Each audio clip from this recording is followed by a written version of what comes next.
7 দিন হয়েছে কোবরাজ গিয়েছে কোবরাজিগিরি করতে।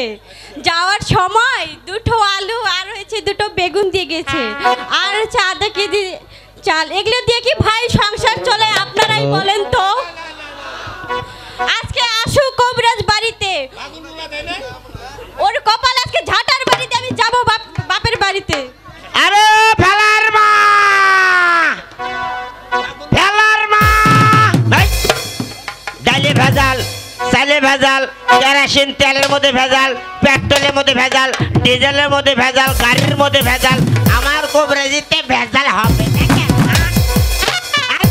ফেলার মা বলি এই মাটি গেছে কোনায়? আরে ও ফেলার মা, এই আমি কারামত আলী কবিরাজ, আমার বাড়িতেই বর্মদৃষ্টি না, সব সময় 40টা ভূতের সঙ্গে আমি লড়াই করি, আমার বাড়িতেই ভূত। আরে ফেলা ফেলা আই আজকে খালি বাড়ি বাবা খাওয়া দাওয়া খালি আমার বাজি গো বাবা। আরে ওই বাবা বাবা ওই বাজি কে রে? এত জোরে জোরে ডাকিচ্ছ, কিছু ব্যাপার স্যাপার আছে নাকি? আছে তো বাজি। পাতির বাড়ি ওই দেখ সায় দেখ, আমি কারামত আলী কবিরাজ সবসময় 20-30টা ভূতের সঙ্গে লড়াই করি, আমার বাড়িতে বর্মদৃষ্টি ধরেছে। এটা ওই দেখ তোর মায়ের বর্মদৃষ্টি ধরেছে, খাড়ায় খাড়ায় মরে গেছে রে ফেলা। রে বাবা, হ্যাঁ ওই বাবা বর্মদৃষ্টি আবার কি জিনিস রে বাবা? বুঝিস না? বর্মদৃষ্টি মানে খাড়া খাড়া মরে গেছে তোর। ও বাবা রে বাবা, ওই মার বাবা রে, এই বেয়াদব বাবার বারে। হ্যাঁ এই ডাক দে, তোর মাকে ডাক দে, এদিকে আয় আমার সঙ্গে আয়। ওই মা ডাক দে ভালো করে। হ্যাঁ ওই বাবার, ও ফেলার মা, ফেলার মা, ও মা, এই গোলামের ভূত তুই আজকে কি করলি? সুবহানাল্লাহ।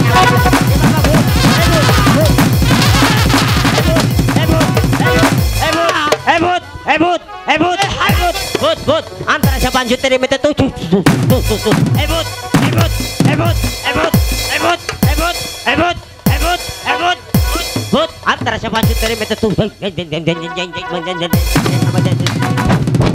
কবিরাজ কবিরাজ এই ভূত, এই ভূত, আই কবিরাজ। হ্যাঁ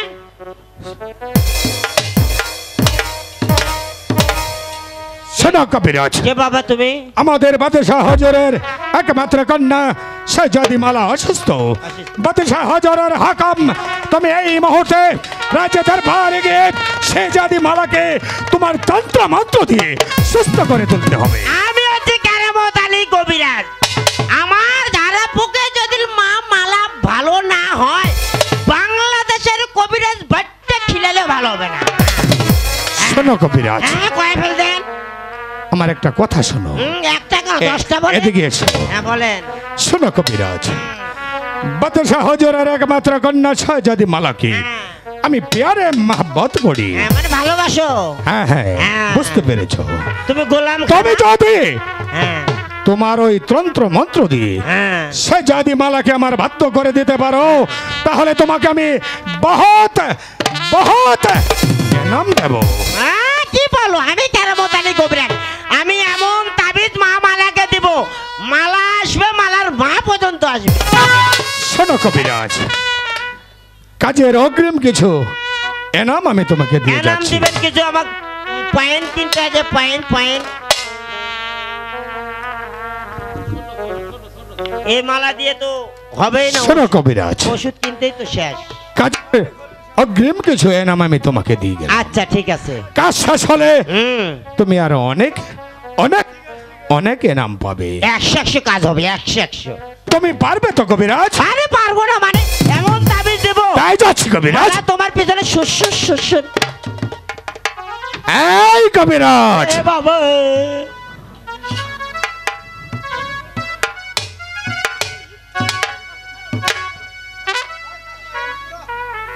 আমি চাই শেহজাদি মালা কথাটা যেন তোমার মনে থাকে। থাকবে থাকবে মনে থাকবে তো? থাকবে।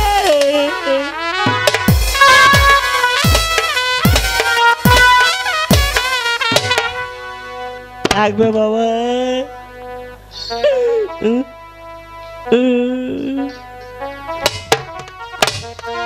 পেটটা ভোগরা পাটটা গোলাম খায়, মালাকে নাকি ওর করে দিতে হবে। আমি কেরামত আলী কবিরাজ, আমি এমন ওষুধ দেব এই বেটা ভোগরা পাটা যদি সখীপুর থাকে মালা থাকবে এলেঙ্গা।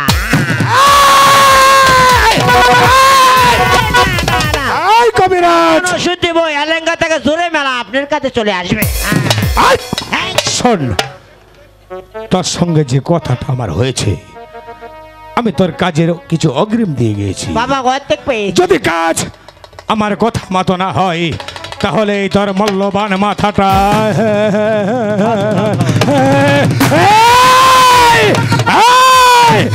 এই কবিরা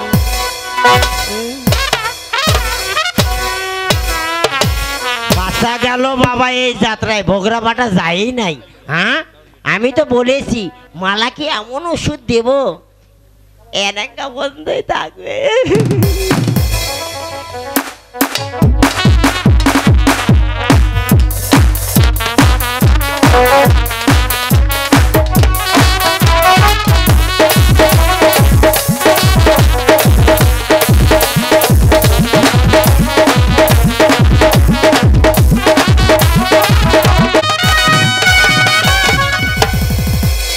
গোলাম খাঁকে পাঠিয়েছি কবিরাজ আনার জন্য, সে যে এখন পর্যন্ত ফিরে এলো না।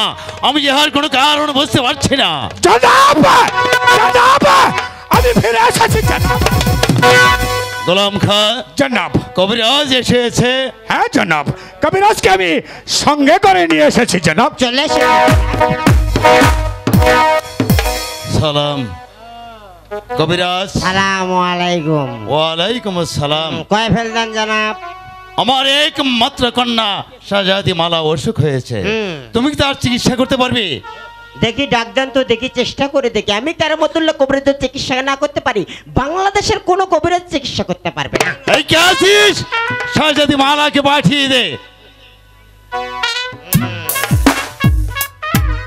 আব্বা হুজুর, আব্বা হুজুর, আব্বা হুজুর, এসো মা এসো। আমাকে ডেকেছে? হ্যাঁ তোমাকে ডেকেছি। বলুন। তোমার যে অসুখ হয়েছে তা কবিরাজের নিকট খুলে বলো। কই আব্বা হুজুর, আমার তো কোনো অসুখ এই আমি কেরামত আলী কবিরাজ, আমার চোখে আমি দেখতে পাচ্ছি গায়ের মধ্যে অসুখে জড়াজড়ি পাছাপাছাড়ি করতেছে। হ্যাঁ আর বলো অসুখ হয় না জনাব, আপনারা একটু ভিতরে যান, আমি একটু ঝেড়ে ঝুলে দেখি। ঠিক আছে গোলাম খাঁ, বলুন জনাব। চলে এসো। এই চলুন জনাব।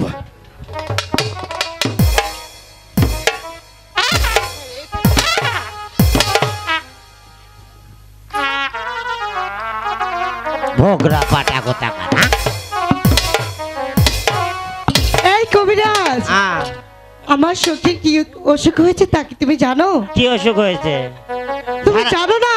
আরে ঝাড়া ফুক না দিলেই তো বুঝতে পারবো না, তেল দিতে হবে। শোনো, প্রেমেরই জ্বরে মরেছি কেটে, উঠেছে বুকে 3.5 আরে এদিকে আসো, এদিকে আসো। দেখো আমার জ্বরটা মেপে বেড়েছে দেখো 3.5।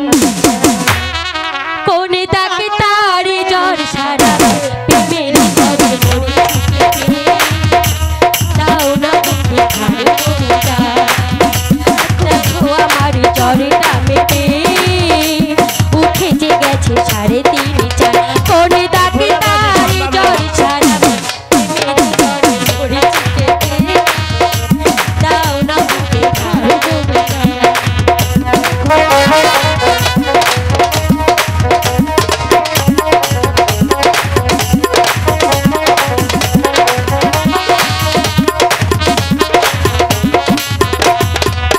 পড়েছি অসুখে অল্প বয়স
কবিরাজ মশাই, আমার সত্যি বলছি কোনো অসুখ দেরি করো, আগে আমি ঝাড়া ঝুড়ে দিয়ে দেখি। এই আন্তারাশা পাঁচশো তেরে মেতে তু তু। এই তুমি কাকে জারি মারছো? মা মালা, নিঃশ্বাসটা বন্ধ করে ভিতরে ঢোকো। আগে আমি ঢুকি। হট, দাঁড়িয়ে আছে। ওই, চুপ করো তো, আগে আমাকে দেখো। তোমাকে পরে দেখবো, আগে মালাকে দেখবো। আমাকে আগে দেখো বাবা। পরে দেখবো তোমাকে। ওই মুখে দাঁড়াও, ওই মুখে দাঁড়াও। হ্যাঁ তুমি বাড়াও। আন্তরাশা পাঁচশো তেরে মেতে তু।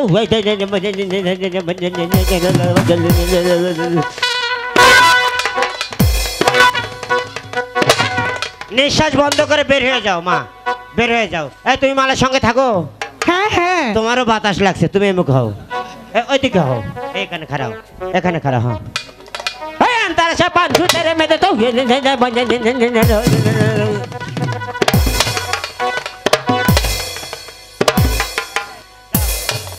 আসতে পারা যায় নিঃশ্বাস। এদিকে এদিকে এসো। সকালবেলা যখন ঘুম থেকে উঠবে, মামালা লেফটিনে যায় না, লেফটিনের দরজায় এই তাবিজটা গেড়ে দিবে। আর এই শুনো, এই ট্যাবলেট সকালে একটা, বিকালে একটা ট্যাবলেট খেলাবা। আর মাথা ব্যথার জন্যে 3টা করে সকালবেলা উঠে বাড়ি দিবে। এটা দিয়া? হ্যাঁ, ইট দিয়ে বাড়ি দিবে। তাহলে মাথা ব্যথাও ভালো হবে? একদম ক্লিয়ার। প্রেম রূপ ভালো হবে তো? হ্যাঁ, ভালো হবে না মানে? আর শোনো, তোমাকে একটা কথা বলি। আমাকে কি কথা বলবে?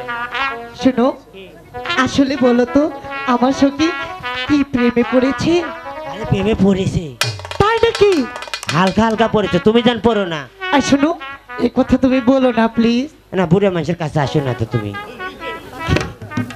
শোনো, জনাব, জনাব যাবো না, এদিকে আসেন। আরে প্রেমের কথা বলি। গোলাম খা, হ্যাঁ, গোলাম খা। সব খা, সব খা।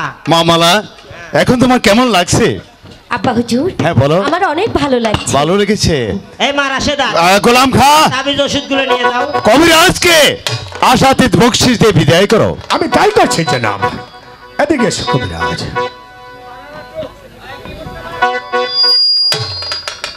শোনো কবিরাজ, তুমি খাজানচিখানা থেকে তুমি তোমার প্রাপ্য নিয়ে চলে যাও। যাই।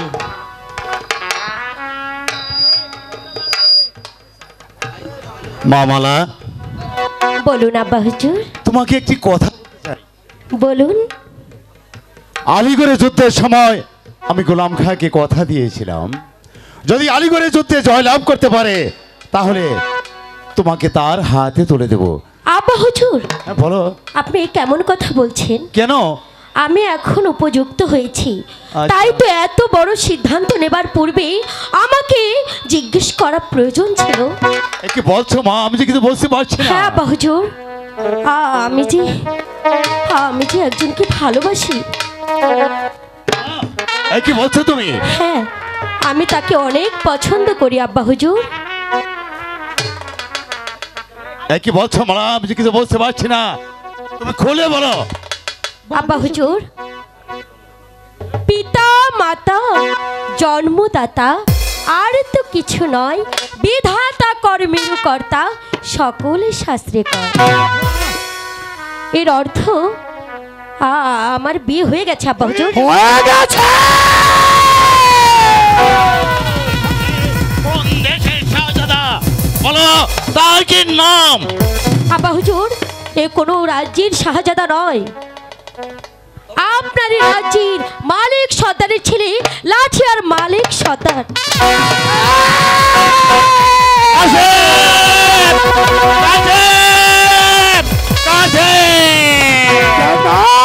গোলাম খাঁ, সেই কাসেম। জনাব, কাসেম হয়েছে আজ থেকে 20 বছর পূর্বে আপনি যাকে ধুলো থেকে ঘুরিয়ে ওই লাঠিয়াল মালিক সন্তানকে দান করেছিলেন, সেই পালিত সন্তান বাদির বাচ্চা আবু মালিক সর্দার, মালিক সর্দার গোলাম খাঁ আর বিলম্ব না করে এই মুহূর্তে চলে যাবে তুমি মালিক সর্দারের বাড়ি। মালিক সর্দারকে আমার আদেশ জানিয়ে বলবে শিকারীকে যে ছেলেটি আমি ওকে দান করেছিলাম, আজ আমার হুকুমে সেই ছেলেটাকে যারা বাড়ি থেকে তাড়িয়ে দেয়, ওই হচ্ছে মিশরের বাদশাহ আমি সার হুকুম।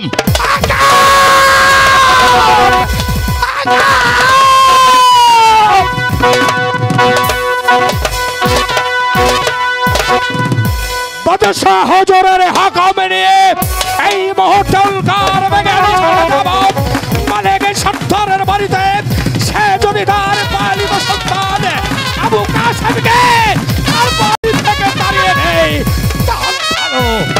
বাড়ির বাচ্চা কাসেম, তুই আমার কলিজায় হাত দিয়েছিস, আমি তোর কলিজাটা ছেড়ে আনবো। তবে আমার নাম খানে নাম মির্জা মোহাম্মদ।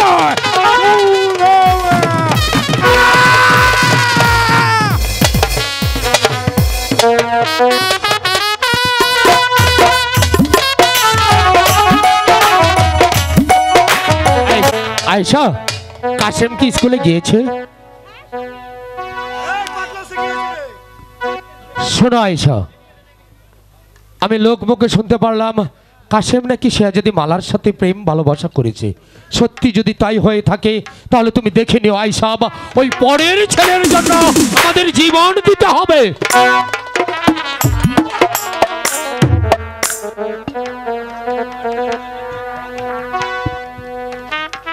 কাকে আপনি পরেশ ছেলে বলছেন স্বামী? যাকে আমি কোলে পিঠে করে মানুষ করেছি, সেই ছোট্ট থেকে বড় করেছি, আর আপনি তাকে পরের ছেলে বললেন? আয়েশা, কেন বুঝতে পারছো না? আমরা গরিব, আর সে যদি মালা হচ্ছে বাদশাহ আমির শাহর একমাত্র কন্যা। তাই তুমি তোমার সন্তানকে সাবধান করে দেবে, আর যেন মালার সাথে মেলামেশা করতে না যায়। হ্যাঁ আয়েশা, তাহলে ভবিষ্যতে আমাদের জন্য অমঙ্গল হবে। তাই তোমার সন্তানকে তুমি সাবধান করে দেবে। মালিক সর্দার বাড়ি আছো? মালিক সর্দার। আরে সিপাহসালা গোলাম খাজে, হঠাৎ এই গরিবের বাড়িতে আসুন, বসুন। না, বসতে আমি আসিনি। তবে শোনো মালিক সর্দার, আজ থেকে 20 বছর পূর্বে তুমি আমি বাদশাহ আমির সহ কাজে বনে শিকার করতে গিয়েছিলাম, সে কথা কি তোমার মনে আছে? অবশ্যই মনে আছে। বাদশাহ হাজার 21টি সন্তান পেয়ে তোমাকে দান করেছিল। হ্যাঁ, করেছিল। তাও কি তোমার মনে আছে? আছে। বাদশাহ হাজারের হাকাম এই মুহূর্তে তোমার ওই পালিত সন্তান আবু কাসেমকে তোমার বাড়ি থেকে তাড়িয়ে দিতে হবে। গোলাম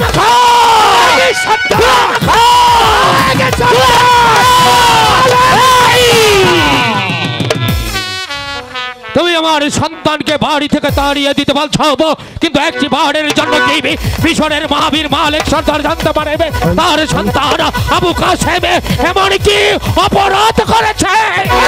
সর্দার, সেই কাইফিয়াত আমি তোমার কাছে দেব না। কাইফিয়াতে চাইতে হয় তুমি বাদশাহ হাজরের কাছে গিয়ে যাও, আমি তোমাকে কিছুতেই কাইফিয়াত দেব না। আমি খাওয়া কাইফিয়াত তোমাকে দিতেই হবে। কাইফিয়াত না দিয়ে মালিকের সর্দারের বাড়ি থেকে তুমি কিছুতেই বেরিয়ে যেতে পারবে না। আমার সন্তান কি অপরাধ করেছে?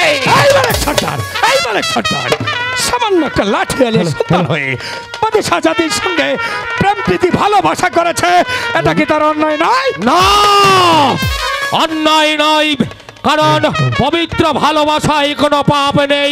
তুমি তো জানো ইতিহাসে আছে প্রেম করেছিল ইউসুফ জুলেখা, শ্রী ফরহাদ, চণ্ডীদাস, রজকিনী, আর প্রেম ভালোবাসা দিয়ে এই সুন্দর পৃথিবী সৃষ্টি করেছে মহান খোদা তাআলা।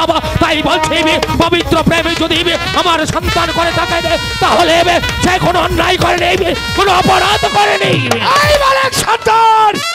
আমি আবারও তোমাকে বলছি, বাদশাহ হুজুরের হুকুম তুমি যদি অবলত মস্তকে পালন না করো তাহলে তোমার ভবিষ্যৎ ভালো। বাবা, বাবা, এই যে বাবা কাসেম, ও মা, জানো মা, আজ আমি স্কুলে পরীক্ষায় প্রথম স্থান অধিকার করেছি। সত্যি? সত্যি সত্যি সত্যি। বাবা তুমি তো বাবা। বলেছিলে এবার পরীক্ষায় পাশ করতে পারলে আমাকে 500 টাকা দেবে। অবশ্যই দেবো বাবা। সেই টাকা দিয়ে কি করবে তুমি জানো? কি করবে? তোমার জন্য একটা লাল টুকটুকে শাড়ি আর বাবার জন্য একটা পাঞ্জাবি কিনবো। তাই না? দেবে তো? অবশ্যই দেবো বাবা সে সকালবেলা স্কুলে গিয়েছি, আমার বড্ড ক্ষুধা পেয়েছি, চলো আমাকে কিছু খেতে দেবে? তাই চলো। আচ্ছা নিয়ে চল। এই যে দেখছি গোলাম খা, তা গরিবের বাড়িতে পা পড়ছে। আসুন না আমার সঙ্গে বসে দুটো শাক ভাত খেয়ে যাবে। আমি তোদের বাড়িতে এসেছি বলে আমি খাবো শাক ভাত, আমি খাবো রাজভোগ। সেনাপতি গোলাম খা, গরিবের বাড়িতে এসেছেন বলে আজ আপনাকে কিছু বললাম না। কোনোদিন যদি আপনি আমার ছেলেকে এই বাড়ি থেকে তাড়িয়ে দিতে বলবেন তাহলে আপনার যা হবার তাই হবে। মালিক সর্দার, বলো। আবারও আমি তোমাকে বলছি, তোমার গিন্নির কথাটা বাদ দিয়ে তুমি শুধু বলো তোমার ওই পালিত সন্তান আবু কাসেমকে তোমার বাড়ি থেকে তাড়িয়ে দেবে কি না? গোলাম খা, তুমি ভালো করেই জানো মিশরের মহাবীর মালিক সর্দার মুখে যা বলেবে কাজেও ঠিক তাই করবে, তাই গিয়েবে। তুমি তোমার বাদশাহীর সাথে বলবে মালিক সর্দার তার আদেশ কেবে প্রত্যাখ্যান করেছে। মালিক সর্দার! মালিক সর্দার!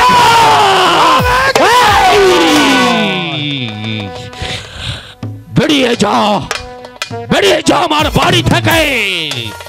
এই মালিক সর্দার, জাহাপনার কোনো আদেশ নেই বলে যদি থাকতো আজ আমি তোর বাড়িতে এসে যে বেইজ্জতি তুই আমাকে করেছিস, আচ্ছা এটা যদি তোর বাড়ি না হয়ে অন্য কোনো জায়গা হতো এতক্ষণে এই মালিক সর্দার এই তোর বাড়ি তার জবাব দিত।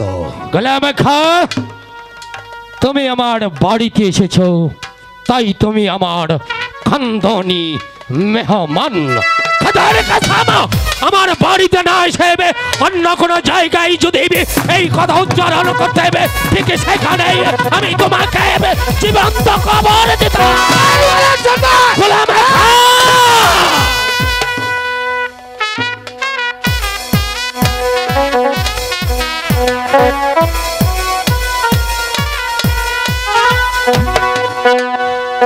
গোলাম খা, তুমি কি ভুলে গেছো সেই আলীগড় যুদ্ধের কথা? মনে করে দেখো পূর্বের সেই ইতিহাস। আলীগড় যুদ্ধে তুমি আমি মিশরের হাজার হাজার সৈন্য যোগ দিয়েছিলাম। মিশরের হাজার হাজার সৈন্যর সাথে তুমিও পেছন থেকে পালিয়ে এসেছিলে, কিন্তু আমি এই পাশের লাঠি দিয়ে দেশের পর দেশ জয় করে বাদশাহ আমিরকে মিশরের মস্তদে প্রতিষ্ঠিত করেছিলাম। তোমাকে দিয়েছিলাম সেনাপতির দায়িত্ব। প্রয়োজন বোধে বাদশাহ আমিরকে মিশরের মস্তদ থেকে টেনে নামিয়ে ওই নর্দমায় ফেলে দেবো। আমি বেঁচে থাকতে হবে আমার সন্তানকে বাড়ি থেকে তাড়িয়ে দেবো না।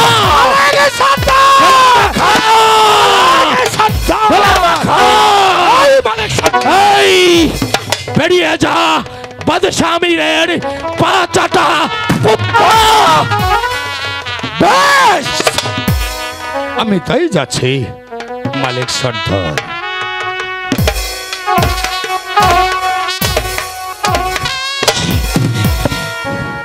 আজ আমি তোমার বাড়িতে এসে তোমার স্ত্রী সন্তানের বেজ্জতি হজম করে এই মালিক সর্দার শূন্য হাতেই আমি ফিরে গেলাম। সারা জীবনই তোকে শূন্য হাতে ফিরে মালিক সর্দার, আবার আমি জাহাপনার আদেশ নিয়ে তোর এই পূর্ণ কুটিরে আমি আসবো। সেই দিন এই মালিক সর্দার এক রাতেই তোর বাড়িটাকে জ্বালিয়ে পুড়িয়ে ছাই করে দিয়ে তার কলিজার টুকরো আবু কাসেমকে চুলের মুঠি ধরে টানতে টানতে মিশরের রাজধানীতে নিয়ে তাকে চাটা কাবার বেরিয়ে যা, বেরিয়ে যা। তা না হলে ভুলের বশত হয়তো এই লাঠি দিয়ে তোর মাথাটা এখানে ফাটিয়ে দেব। আর সেদিনই বুঝবে গোলাম খা কত ভীষণ, কত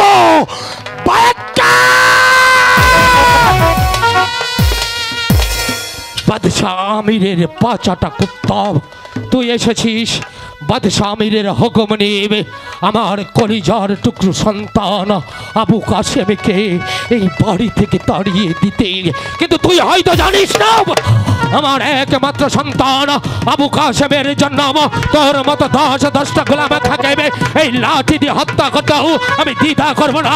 এই প্রাণের চেয়ে বেশি ভালোবাসি আমি আমার সন্তান আবু কাসেমকে। তাই তো খোদা যতদিন আমাকে এই পৃথিবীর বুকে বাঁচিয়ে থাকবে ততদিন আমার সন্তান আবু কাসেম এই বাড়িতেই থাকবে আমার সন্তান হিসেবে মাথা উঁচু করে।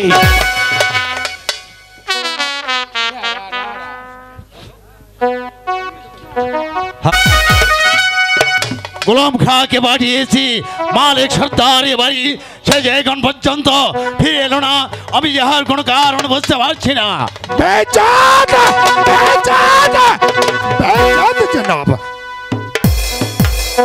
গোলাম খা জনাব, তুমি কি মালিক সর্দারের বাড়িতে গিয়েছিলে?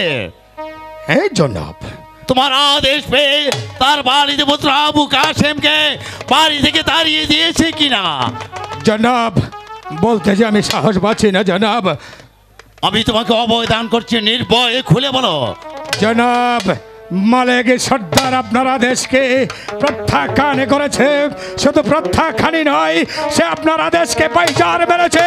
শুধু তাই নয়, সে বলেছে তার কাসেমের গায়ে যদি একটা কাঁটার আচর পড়ে তাহলে যেমনি করে আলিগড় যুদ্ধের সময় যুদ্ধ করে আপনাকে এই মসনদে বসিয়েছিল, প্রয়োজন হলে সে আবার আপনাকে মসনদে যুদ্ধ করে দিতে। মালিক সর্দার, মালিক সর্দার, মালিক সর্দার, গোলাম খা তোমার হাত থেকে হাতিয়ার ছিল না, পারলে না তুমি মালিক সর্দারে কলকাতা কেটে নিয়ে আসতে।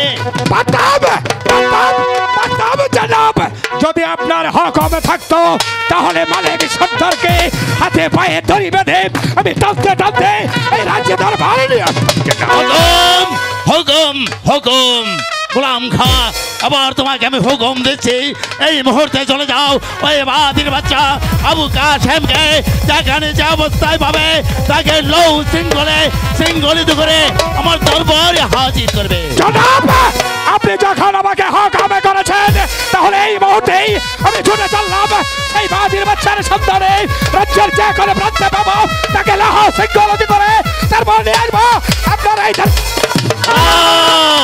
দাঁড়াও গোলাম খা, দাঁড়াও। কথা মনে রেখো গোলাম খা, এবার যদি তুমি রিক্ত হস্তে ফিরে আসো তাহলে মনে রেখো গোলাম খা, তোমার হাতের হাতিয়ারি তোমার বক্ষ ভেদ করবে। মনে রেখো, এ হচ্ছে মিশরের বাদশা আমির হুকুম। আমির শাহ হুকুম, হুকুম, হুকুম। আমির, তোমার হুকুমের আর প্রয়োজন হবে না। বাদির বাচ্চা, তুই আমার কলিজাটা ছিঁড়ে নিয়েছিস, আমি তোর কলিজাটা আমি ছিঁড়ে আমি দেখবো তোর কলিজাটা কত।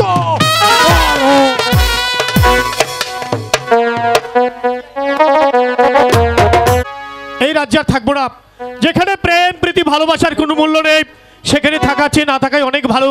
তাই ভাবছি রাজ্য ছেড়ে, মালাকে ছেড়ে অনেক দূরে চলে যাব আমি, অনেক দূরে। তুমি এত তাড়াহুড়ো করে কোথায় চলেছো বন্ধু? আমি অনেক দূরে চলে যাব মালা। কেন? এখানে আর থাকবো না। এমন কথা বলতে নেই। তোমাকে ভালোবাসার অপরাধে ওই গোলাম খা আমাদের বাড়ি থেকে শাসি এসেছে, তাই তো বিপদ হওয়ার আগে আমি ভাবছি এই রাজ্য ছেড়ে অনেক দূরে চলে যাব। আমার পিছা রিয়া স্বামী যাবে বলো শুনি, কোথায় যাবি সঙ্গী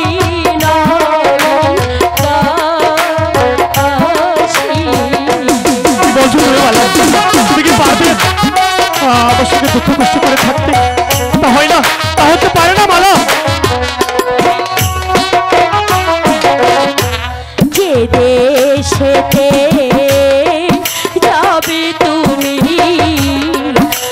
বুঝি না এসে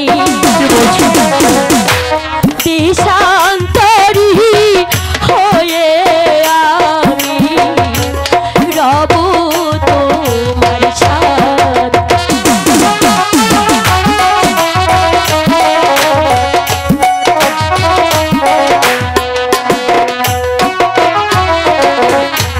ক্ষুধা লাগলে নগরেতে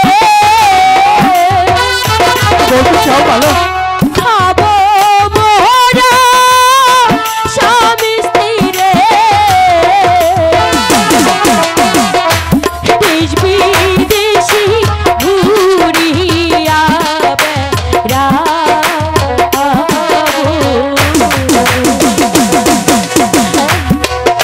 সত্যি মালা, সত্যি বলছি। যদি জ্বর আসে বিপদ আসে পারবে আমার হাত ধরে আমার পাশে থাকতে? পারবো পারবো পারবো পারবো, জানি না মালা, আমি সত্যি করে বলছি। আমি সাধারণ একটা লাঠিয়ালের ছেলে, আমার কাছে তুমি এমন কি পেয়েছো যে আমাকে ছাড়া তুমি বাঁচতে পারবে না? তুমি যে জানো না আমি তোমার কাছে যা পেয়েছি সারা পৃথিবীতে যে এতটুকু সুখ আমি পাইনি। সত্যি বলছি। সত্যি বলছো মালা? জানো পৃথিবীতে সুখ বলে যদি কিছু থেকে থাকে বলো, তারি নাম ভালোবাসা।